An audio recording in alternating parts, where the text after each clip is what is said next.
SSC 2025 last 10 দিনে তোমাদের পরীক্ষার প্রস্তুতিটা আসলে কেমন হওয়া উচিত, কি রোডম্যাপটা ফলো করা উচিত, এরকম একটা গাইডলাইন ভিডিও তুমি আজকে পাবা। সো তুমি যদি তোমার স্বপ্নকে পূরণ করতে চাও, আজকের ভিডিওটা তোমার জন্য অনেক বেশি স্পেশাল। সো তোমার স্বপ্ন পূরণ করতে চাইলে ভিডিওটা মনোযোগ দিয়ে দেখবা, এবং আমি যে পয়েন্টগুলোর কথা বলবো এটা তুমি স্টেপ বাই স্টেপ ফলো করার চেষ্টা করবা ইনশাল্লাহ। ওকে, আচ্ছা এই মুহূর্তে তোমাদের সবার উদ্দেশ্যে আমার একটি প্রশ্ন, ভাই বলো তো যে কোন সাবজেক্ট নিয়ে তুমি অনেক বেশি প্যারা খাচ্ছ, আমাকে একটু কমেন্ট বক্সে জানিয়ে দিবা। আমি চেষ্টা করব ওই বিষয়ে তোমাকে আলাদা একটা গাইডলাইন ভিডিও প্রোভাইড করার জন্য। ওকে, তো চলো, লাস্ট 10 দিন একদম পরীক্ষার শেষ মুহূর্তে তুমি চলে আসছো, এই 10 দিনটা কিভাবে কাজে লাগাবা। তো আমি এখানে চারটা স্টেপে চারটা সেগমেন্টে তোমাকে আমি বুঝাবো, একটু বুঝবা ভাই। হ্যাঁ, আমি কি বোঝাতে চাচ্ছি দেখো। প্রথম যে এই যে 10 দিন আছে না, এই 10 দিনকে আমি কয়েকটা স্টেপে ভাগ করব। ওকে, প্রথম 1 থেকে 2 দিন। হ্যাঁ, প্রথম 1 থেকে 2 দিন তোমার কি কাজ করা উচিত, কিভাবে প্ল্যান করা উচিত। ফার্স্ট অফ অল দেখো, তুমি পরীক্ষার প্রস্তুতি অলরেডি নিয়ে ফেলছো। নাম্বার 1 যে তোমার কাজটা উচিত যে শেষ সময়ে এসে প্রথম নাম্বার কাজ সেটা হলো কি ভাই, তোমার একটা রিভিশন প্ল্যান সেট করে ফেলো। যে তুমি কি পড়ছো, কি পড়ো নাই, কি পড়লা, কি করো নাই, সবকিছু একটা পরিকল্পনা তোমার কাছে অলরেডি আছে। তো তুমি এখন চেষ্টা করো যে তুমি যতটুকু পড়েছো ওই পড়াটুকু কিভাবে সঠিকভাবে তুমি রিভিশন দিতে পারো পরীক্ষার আগে সকল সাবজেক্টে। ওইরকম একটা নিজে থেকে প্ল্যান সেট করো যে ভাইয়া আমি এই ফিজিক্স এইভাবে শেষ করব, কেমিস্ট্রি এইভাবে শেষ করব, ম্যাথ এইভাবে শেষ করব। কারণ তুমি যেহেতু ইউনিক একটা পার্সন, একটা পার্সনের সাথে আর একটা পার্সনের রিভিশন প্ল্যান কোনোদিনও মিলবে না। তুমি তোমার মতো একটা রিভিশন প্ল্যানটা আগে সেট করে ফেলো। ওকে, এটা প্রথম। মনে রাখো, একটা কাজের পরিকল্পনা ওই কাজের অর্ধেক সম্পূর্ণ করে দেয়। এই জন্য ফার্স্ট অফ অল কাজকে পরিকল্পনা তৈরি করা, যে কিভাবে তুমি কাজগুলো করতে চাচ্ছ। ওকে, কোনো প্রবলেম হলে আমাকে একটু জানাবা। নাম্বার 2 যে বিষয়টা তোমাকে কাজ করতে হবে সেটা হলো কি ভাই, ভালো করে বোঝো। তুমি একদম শেষ মুহূর্তে আসার পরে তুমি বুঝতে পারছো যে তুমি কোন চ্যাপ্টার ভালো পারো, কোন চ্যাপ্টার ভালো পারো না।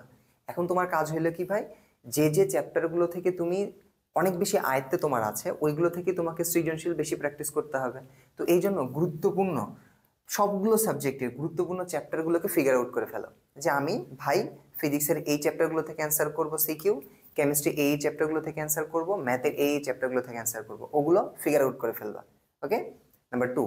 নাম্বার 3, যখন তুমি এগুলো ফিগার আউট করবা, সব থেকে বেশি যেটা গুরুত্বপূর্ণ সেটা হলো কি ভাই, তোমার যে ক খ গুলো আছে না, জ্ঞানমূলক অনুধাবনমূলক প্রশ্ন সকল সাবজেক্টের, সেটা বাংলা, বাংলা হোক, তোমার সমাজ, তারপরে তোমার ইসলাম শিক্ষা, ফিজিক্স, কেমিস্ট্রি, যেটাই থাকুক না কেন ভাই, বায়োলজির কথা বলো, সকল সব কিছুর জ্ঞানমূলক এবং অনুধাবনমূলক প্রশ্নগুলো তুমি এখন থেকে অলরেডি তো একবার মুখস্থ করছো হয়তো, বা যারা করো নাই তারা এখন থেকে ওগুলো একটু মুখস্থ করে ফেলবা 1 থেকে 2 দিনের ভিতর। তুমি বলবা ভাই কেন? তার কারণ মনে রাখো যে তুমি বলবা যে এই যে মুখস্থ যখন এখন করবা, পরীক্ষার আগে কিন্তু তুমি আরেকবার ভুলে যেতে পারো। এটা বাস্তবতা, কারণ তুমি ভুলে যাবে, এটা খুবই নর্মাল বিষয়। তুমি যদি প্রথম 1-2 দিনে ওই সকল ক এবং খ গুলোকে মুখস্থ করো এবং পরীক্ষার আগে যদি আরেকবার দেখার সুযোগ পাও, পরীক্ষার আগে তো অবশ্যই দেখবা। ফিজিক্সের আগে ফিজিক্সের গুলো দেখবা, কেমিস্ট্রির আগে কেমিস্ট্রি গুলো দেখবা, বাংলার আগে বাংলার গুলো দেখবা। তখন যেটা হবে, তোমার ক খ চান্স মানে কমন পাওয়ার চান্সেসটা অনেক বেড়ে যাবে। এখন দ্বিতীয় প্রশ্ন, আচ্ছা ভাইয়া আমি যখন ক খ গুলো পড়বো, এই ক খ গুলো কোনগুলোকে বেশি প্রাধান্য দিব? কোনো কথা বাদ, কোনো কাহিনী বাদ, তুমি বিগত বছরের কোশ্চেনগুলো মানে মুখস্থ করার চেষ্টা করো। তুমি বল ভাই কোনগুলো কত বছর পর্যন্ত দেখবো? বেশি না, যদি সময় থাকে কম থাকে তাহলে 2 থেকে 3 বছরের, আর যদি কারো বেশি থাকে তখন 4 বছর পর্যন্ত ক খ যেগুলো আছে ওগুলো একটু মুখস্থ করবে। ওকে, এর কোনো বিকল্প নাই। তাহলে প্রথম 1 থেকে 2 দিনের প্ল্যান তোমার এটা চলে গেল। এবার আসো ভাই পরের পরের 3 থেকে 5 দিন। পরের 3 থেকে 5 দিন তুমি কি করবা? এই 3 থেকে 5 দিনের ভিতর তোমার প্রথম নাম্বার কাজ, অধ্যায়গুলো সিলেক্ট করা শেষ, টপিকগুলো খুঁজে বের করছো বিগত বছরের কোশ্চেন অ্যানালাইসিস করে। এরপর তোমার কাজ কি? তোমার দেখবা যেগুলোর ভিতর গণিতের কিছু সূত্র আছে, তারপর বিজ্ঞানের বলো, ফিজিক্সের বলো কিছু সূত্র আছে, কেমিস্ট্রি কিছু গাণিতিক সূত্র আছে। এই যে যে সূত্রগুলো আছে না ভাই, ওই সূত্রগুলো তুমি কি করবা ভাই, ওই সূত্রগুলো কোনো কথা ছাড়া ওই সূত্রের উপর ভিত্তি করে যে যে সৃজনশীল, যে যে এমসিকিউ, যে যে টাইপ অফ ম্যাথগুলো আসে, ওইগুলো তুমি সূত্র মুখস্থ করবা। মুখস্থ করে ওইটা বেশি বেশি প্র্যাকটিস করার চেষ্টা করবা। তুমি বলবা ভাই এইখানে কেন আপনি সূত্র দিয়ে ম্যাথগুলো সলভ করতে বলতেছেন, এগুলো কেন করতে বলতেছেন? তার কারণ কি ভাই, তুমি শেষ মুহূর্তে এসে মনে রাখো তোমার ব্রেনটা সুপার অ্যাক্টিভ থাকে। ওই সময় এসে তোমার সূত্র যদি মুখস্থ করো এবং ওইটা যদি অ্যাপ্লাই করতে পারো ভাই, তুমি দেখবা তোমার পরীক্ষার হলে গিয়ে ওই জিনিসগুলো অনেক বেশি মনে থাকবে তোমার। এই জন্য এখন কাজ কি হবে, তোমার গুরুত্বপূর্ণ যে সূত্রগুলো আছে, ফিজিক্স হোক, কেমিস্ট্রি হোক, ম্যাথের হোক, সকল গুরুত্বপূর্ণ সূত্রগুলো মুখস্থ করে ওই অনুযায়ী তুমি টাইপ অফ সৃজনশীল বা এমসিকিউ গুলো বেশি বেশি প্র্যাকটিস করো। কোন প্র্যাকটিস করবা? বিগত বছরের কোশ্চেনগুলো প্র্যাকটিস করবা। কত বছরে? 3 থেকে 4 বছরের সকল বোর্ডের যতটুকু পারো। কিন্তু একটা টাইপের সৃজনশীলী বা একটা টাইপের এই যে সূত্র মুখস্থ করে 2-3 দিন পার করা যাবে না। একটা করে সূত্র, 2টা করে অ্যাপ্লাই, শেষ। একটা করে সূত্র, 2টা করে অ্যাপ্লাই, শেষ, কাহিনী খতম। বুঝছো? তাহলে সূত্রগুলো পড়ে ফেলবা।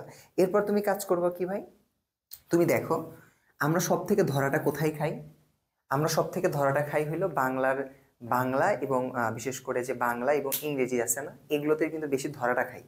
তো তুমি যেটা করবা, তোমার যে রচনাগুলো আছে বাংলার, বা তোমার যে বাংলা যে তোমার কি বলে যে ইংরেজি যে প্যারাগ্রাফ আছে, তোমার যে ছোট ছোট রাইটিং পার্ট যেগুলো আছে, ওগুলো তুমি অনেক বেশি প্র্যাকটিস করো। এই প্র্যাকটিসগুলো সবসময় লিখে লিখে করার চেষ্টা করবা, লিখে করার চেষ্টা করবা। আমি আবারও বলতেছি যে যখন তুমি বড় কোনো সৃজনশীল এমসিকিউ এগুলো করতেছো, ওইটা তুমি লিখে লিখে প্র্যাকটিস করার চেষ্টা করবা। তুমি করবা ভাই লিখতে তো অনেক সময় যাবে, আমি তোমারে একদম একদম সুন্দর করে গুছায় গুছায় লিখতে বলি নাই। তুমি যা পড়তেছো সেটা একদম লেখো, খালি লিখতে থাকো, খালি লিখতে থাকো। তুমি বলবো ভাই এটা কেন করতেছি? কারণ তুমি লিখলে তোমার অ্যাক্টিভ রিকল হবে, আর অ্যাক্টিভ রিকল হইলে তুমি পরীক্ষার হলে ওই জিনিসটা তোমার মাথা ভুলে গেলেও দেখবা হাত মনে রাখবে, হাত ভুলে গেলেও চোখ মনে রাখবে। মানে তুমি যত পারো তোমার পড়ার সাথে নিজেকে অ্যাটাচ ফিল করার চেষ্টা করো। বুঝছো ভাই? এই জন্য তুমি কি করবা, যেগুলো রাইটিং পার্টটুকু আছে ওই রাইটিং পার্টটুকুতে তুমি 3 থেকে 5 দিনে তুমি কি করবা, অনেক বেশি প্র্যাকটিস করার চেষ্টা করবা। ওকে, বুঝতে পারছি ভাই? এরপর তুমি আসো যে ভাই এখন তুমি দেখো তোমার তুমি যদি A+ পেতে চাও, তোমাকে এমসিকিউ অনেক বেশি গুরুত্ব দিতে হবে। এমসিকিউ এর বিকল্প কিছু নাই, এমসিকিউ অনেক বেশি নাম্বার তোলা সহজ। তুমি কোনো কথা ছাড়া, কাহিনী ছাড়া, বিগত মানে যেগুলোতে এমসিকিউ আছে যে সাবজেক্টগুলোতে, ওই সাবজেক্টগুলোর এমসিকিউ ধুমায়া পড়া শুরু করবা। বিগত সালের কোশ্চেনগুলো একদম সলভ করে মানে ফাদা ফাদা করে ফেলবা। কত বছর? বেশি না, 2 থেকে 3 বছরের, 2 থেকে 3 বছরের কোশ্চেন তুমি একদম ফাদা ফাদা করে ফেলবা। বুঝছো? একদম পড়ে একদম ঝাঁঝরা করে ফেলবা। এবং আমি তোমাকে শেষ মুহূর্তে সে একটা কথা বলবো, যদিও এটা শুধু শেষ মুহূর্তের জন্য প্রযোজ্য। যারা যে কিছু কিছু এমসিকিউ বাবা তুমি বুঝবা না, হয়তো বা দেখবা ওটা হুবহু আসতেও পারে কমন, বিশেষ করে বাংলা, সমাজ হুবহু আসবে, কোনো বোঝার দরকার নেই, ঠাড়া মুখস্থ করে ফেলবা। বুঝছো? কোনো কথা ছাড়া, কোনো কথা ছাড়াই মুখস্থ করে ফেলবা। বুঝছো? এরপর তোমার এই যে 3টা স্টেপ যখন তুমি ফলো করলা, প্ল্যান করলা, রাইটিং পার্টটুকু শেষ, এমসিকিউ গুলো শেষ করতেছো, সূত্রগুলো দিয়ে অ্যাপ্লাই করা শিখলা, এর পরের কাজটা হইলো কি ভাই, যখন তুমি 6 থেকে 7 দিনে যাচ্ছ, এই 6 থেকে 7 দিন তোমার জন্য অনেক বেশি গুরুত্বপূর্ণ। তুমি কি করবা, 6 থেকে 7 দিনে গিয়ে, এই 6 থেকে 7 নাম্বার দিনে গিয়ে তুমি কি করবা, তুমি কি করবা ভাই, তুমি যে প্রস্তুতিটা এতদিনে নিয়ে ফেলছো, তুমি নিজেকে টেস্ট করবা। এখন তুমি একটা মডেল টেস্ট দিবা, কিন্তু এই মডেল টেস্টটা 100 মার্কের মডেল টেস্ট না, শর্ট মডেল টেস্ট। সেটা কি? এই যে ST শর্ট MD মডেল বুঝাইলাম, শর্ট মডেল টেস্ট দিবা তুমি। কেন? তার কারণ কি দেখো, ধরো শর্ট মডেল টেস্ট কেমনে করবা, তুমি ধরে নাও বাংলার একটা শর্ট মডেল টেস্ট দিবা। কিভাবে? তুমি 2টা সৃজনশীল বের করবা, 2টা সৃজনশীল বের করে তুমি টাইমটা সেট করবা, তোমার খালি শুধু প্রশ্ন থাকবে আর কিচ্ছু থাকবে না, জাস্ট ওটাকে তুমি স্টপওয়াচটা অন করে দিয়ে তুমি ওটা সলভ করবা। তুমি দেখবা 2টা সৃজনশীল লিখতে তোমার কত মিনিট সময় ব্যয় হচ্ছে। সেম ভাবে ফিজিক্সের 2টা সৃজনশীল নাও, সলভ করার সময় তোমার করতে কত সময় যাচ্ছে সেটা তুমি ফিগার আউট করে ফেলো। দেখো যে একটা সৃজনশীল লেখার জন্য তোমার যতটুকু সময় দেওয়া দরকার, তো তার থেকে তুমি বেশি সময় ব্যয় করতেছো কিনা। তুমি সব সময় এটা মনে করবা যে একটা সৃজনশীল লিখতে তোমার বাসায় যদি লাগে 20 মিনিট, পরীক্ষা হলে সে লাগবে 25 মিনিট। এই জন্য চিন্তা ভাবনা করবা যে মানে অল্প সময়ের ভিতর তুমি সেটাকে কাভার করার চেষ্টা করবা। ধরে নাও আমি বলতেছি ফিজিক্সের একটা প্রশ্ন বা কেমিস্ট্রি একটা সৃজনশীল প্রশ্ন সমাধান করতে তোমার এভারেজে তুমি সময় পাচ্ছ ধরে নাও 23 থেকে 24 মিনিট বা 30 মিনিট, তুমি চেষ্টা করবো এটা তুমি 18 থেকে 20 মিনিটের সমাধান করার জন্য। তুমি বলবা আমি তো পারবো না ভাই।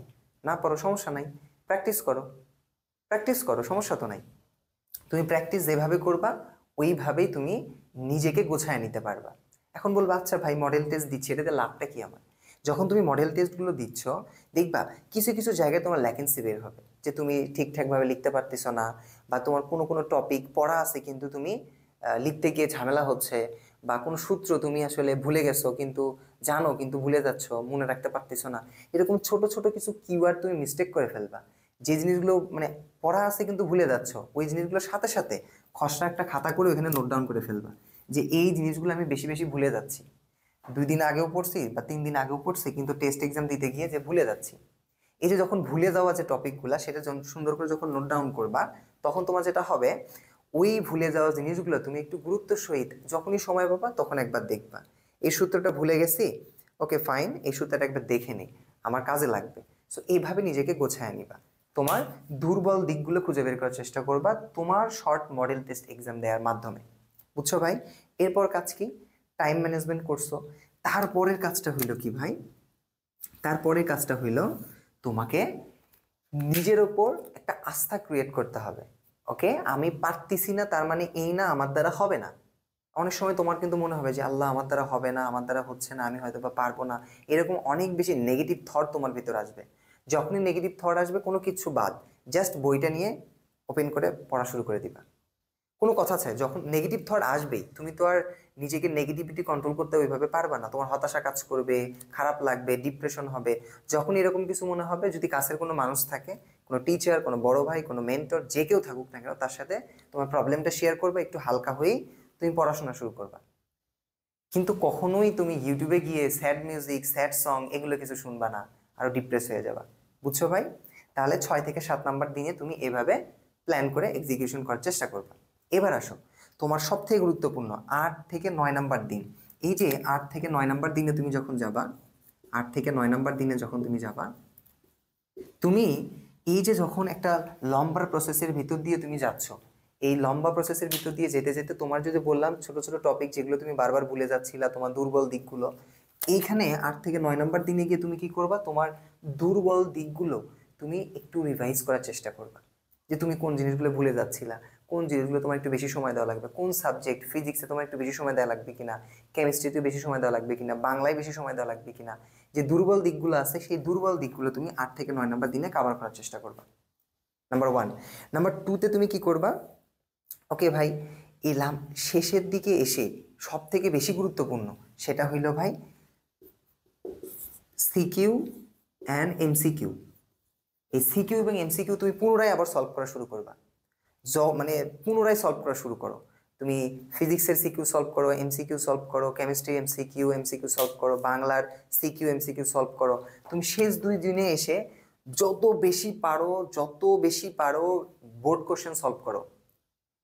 বোর্ড কোশ্চেন সলভ করো, বোর্ড কোশ্চেনের উপরে কিছু নাই, মনে রাখো বোর্ড কোশ্চেন যত বেশি যে সলভ করবে, সে তত বেশি নাম্বার পাওয়ার চান্সেসটা বাড়বে, নাম্বারটা চান্স পাওয়া তত বাড়বে।